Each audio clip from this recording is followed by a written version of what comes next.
In this video, we're going to talk about minimum distance. We want to expand the ideas that we have covered in the last lecture about minimum distance. In particular, we're going to look at a minimum distance from perspective of points that are not on the same plane, or a twist of the original axiom on the shortest distance between 2 points on the flat surface. Before we do that, let's review a little bit about this axiom we learned in the last lecture. The axiom goes, on a flat surface, the shortest path between 2 points is the straight line.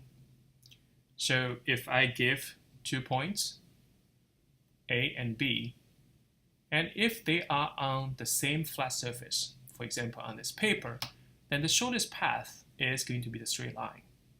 Connect them. Immediately from that, we can have the triangle inequality.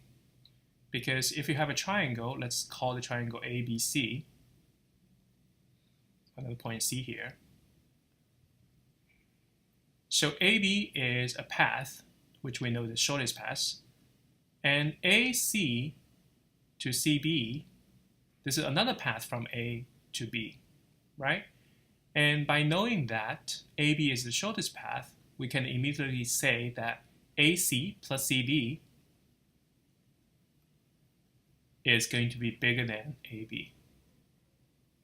And this is an immediate result from this axiom of shortest distance between 2 points on the flat surface. And this can easily go beyond the triangle.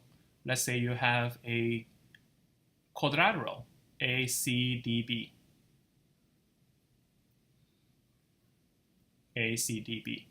And here, the distance of AB is the shortest if you go straight line. And another path is from A to B is you go from A to C, C to D, and D to B.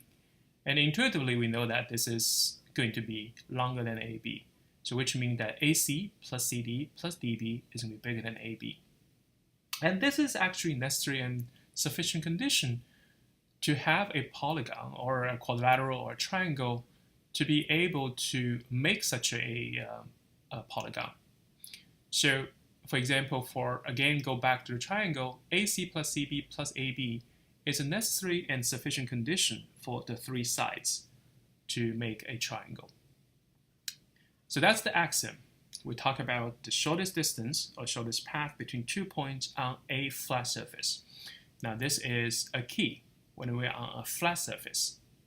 Okay, the surface is not twisted, or it's not 2 surfaces, right? So in this lecture, we're going to talk about what if the surface is not flat anymore. And we're going to see the basic ideas of solving those kind of questions.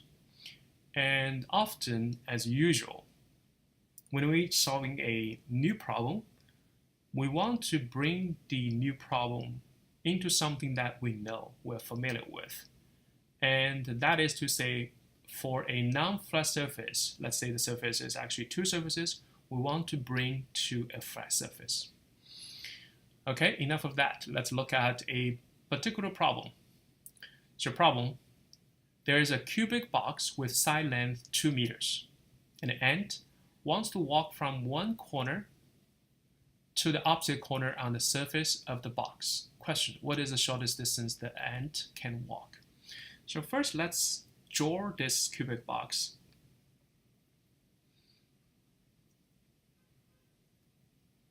Okay.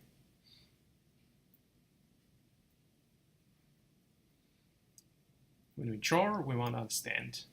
So for this cubic box, each side length is 2 meters. An ant wants to walk from one corner to the opposite. Let's say this corner. Let's call this corner as A. And let's put vertices, some letters, A, B, C, D, E, F, G, H. And there's a vertex in behind, which we cannot see, but we know that it exists. So let's call it h. So the ant wants to walk from one corner to the opposite corner. Let's say the one corner is A. I want to walk to the opposite corner. The corner is F. Okay? So the corner is we want to walk from A to F. And the constraint here is only can walk on the surface of the box, which means that it cannot just like drill a hole from A to F. You can just walk from like straight, but you need to drill a hole. But the ant does not have that kind of magic, so it only can walk on the surface. On the surface means that on this surface or even can on this edge, because the edge is also on the surface. Now question, what is the shortest distance the ant can walk? So give yourself some minutes to think about it. Now, some students will say that from here, maybe the A should walk straight to C and then C to F. That sounds like reasonable. Okay. Or I walk A to B, and then once you reach B, the B and F on the same surface. So from B to F, the shortest path is straight from B to F. Okay, so these are two alternatives. So A to C and C to F, or A to B and B to F. But just think carefully. These two paths will give you the same distance. You see, from A to C, it's basically walk a diagonal of this square, and C to F is just one side edge, which is 2 meters. From A to B is 2 meters. From B to F is also the diagonal of the square. So it's basically the side length plus the diagonal, which is, we can see it's 2 square root 2. So 2 plus 2 square root 2. And this is also 2 plus 2 square root 2. So these two paths have the same distance. What if we walk from A to some point, let's call it this X, and X to F? This might have a better chance to be the shortest distance, but how to decide this X? Maybe we should do the middle point of B and C. It turns out that's correct, but how we justify it? The trick is we want to bring this surface BEFC to be on the same surface as ABCD. What I mean is the following. I take this A, B, C, D, and we're going to walk from some point to X, which we don't know yet what point, and this is going to walk towards a point to F, right? We're going to bring this BCFE, this square, into just fold, or you think about this a door, and I open or kind of move the door towards the surface of the paper. Okay, so originally it's there. This is the F, and I'm moving, taking that door, move towards the surface of the paper. So this becomes CF, BECF. Okay, when I'm moving this distance of XF and this XF is the same, right? Does not change.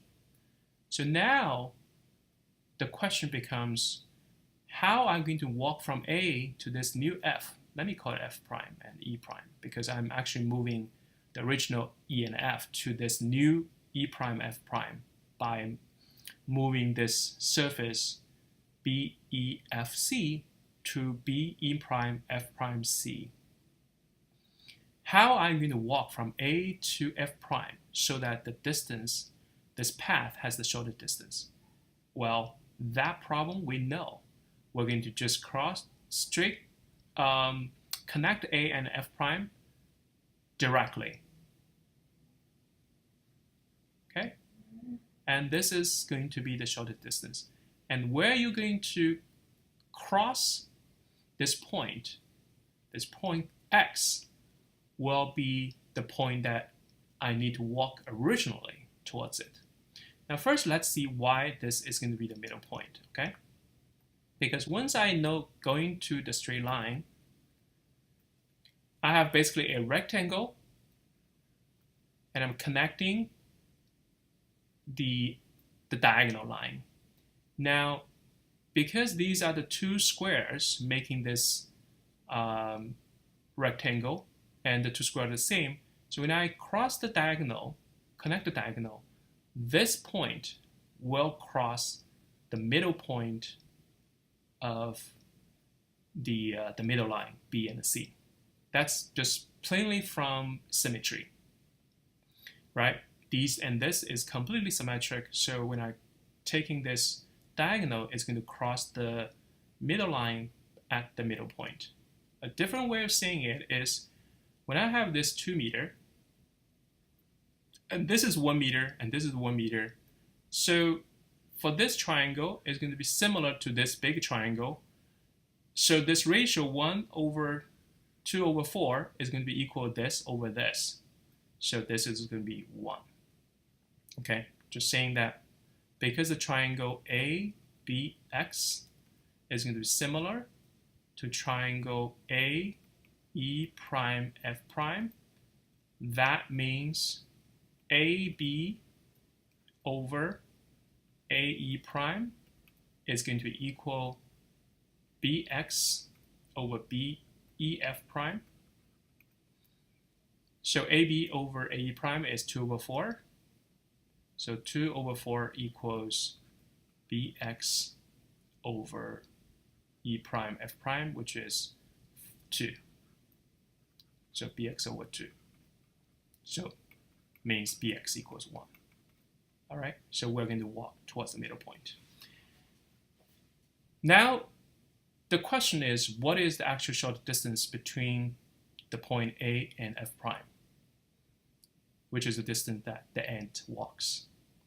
For that, we need to just do this problem. This is AF prime, and this is E prime. We know that this distance is 4 meters, and this distance is 2 meters. And this is right angle triangle. What is this meter? And for that, we need the Pythagorean theorem. The Pythagorean theorem says the following. For a right angle triangle, there's this magic formula or equality. Goes like, if I denote the two legs of a right angle triangle as A and B, and hypotenuse as C, then the Pythagorean theorem, which is one of the most important theorems in history, is A squared plus B squared equals C squared. And this goes both ways. They are equivalent. If I know A squared plus B squared equals C squared in a triangle, this means it has to be a right angle triangle. And when this is right angle triangle, it has to satisfy this equality. So they are equivalent, and this is basically necessary and sufficient condition for a triangle to be right angle triangle. And you also can think a little bit about, if this is true for a right angle triangle, how about the triangle is an acute triangle? What kind of inequality it will have to satisfy? How about the triangle's obtuse triangle? What kind of inequalities it should have?